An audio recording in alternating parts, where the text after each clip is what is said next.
साल 711 ईस्वी। अरब की रेतों से सिर्फ 17 साल का एक लड़का उठता है, मोहम्मद बिन कासिम। सिंध के राजा दाहिर के लोगों ने अरब व्यापारियों के जहाज लूट लिए थे। शिकायत खलीफा तक पहुंची और सवाल उठा, कौन जाएगा सिंध तक? जवाब आया, कासिम जाएगा। सिर्फ 6000 सैनिक, कुछ घोड़े, ऊंट और 2 मंगनैले, लेकिन हिम्मत लाखों की। पहला युद्ध देबल किला। कासिम ने रात में मंगनैल तैनात की और आदेश दिया, मीनार गिरा दो। एक ही वार में मीनार टूटी और देबल फतह हो गया। फिर एक तेज नदी आई। सैनिक डरे, बोले नदी पार नहीं हो सकती। कासिम गरजा, मौत से डरोगे तो जियोगे कैसे? फौज नदी पार कर गई और जीत भी मिल गई। फिर आया अंतिम युद्ध राजा दाहिर के साथ।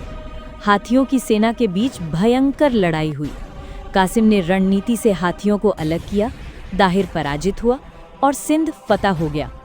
लेकिन जीत के बाद कासिम ने अत्याचार नहीं किया। उसने इंसाफ दिया, कर घटाए और लोगों का दिल जीत लिया। सिर्फ 17 साल की उम्र और इतनी बड़ी फतह। नाम जो आज भी बहादुरी की मिसाल है, मोहम्मद बिन कासिम। सन 1025, ठंडी हवाओं वाला गजनी। लेकिन वहां का राजा महमूद गजनवी अपनी नजरें भारत के पश्चिमी तट पर गड़े हुए एक सोने के खजाने पर जमाए बैठा था, सोमनाथ मंदिर।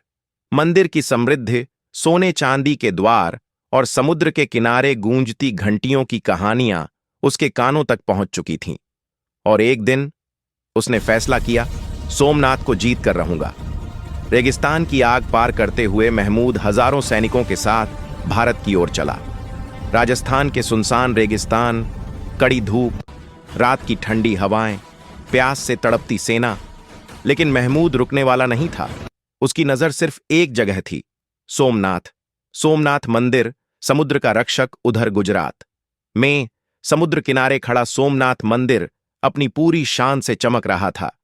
रात को समुद्र की लहरें मंदिर की सीढ़ियों से टकरातीं तो ऐसा लगता मानो प्रकृति भी उसकी रखवाली कर रही हो। मंदिर के रत्न, सोना, चांदी, सब मिलाकर वो संपत्ति थी जिसकी कल्पना भी मुश्किल थी। राजा भीमदेव सतर्क थे। राजपूत योद्धा, स्थानीय रक्षक सब तैयार खड़े थे। तूफान जैसे कदम जैसे ही गजनवी गुजरात में घुसा, उसके कदमों से धूल का तूफान उठ गया। लोग गांव-गांव और नगर-नगर में यह खबर फैलाने लगे, सोमनाथ पर आक्रमण होने वाला है। मंदिर के चारों ओर हजारों सैनिक जमा हो गए।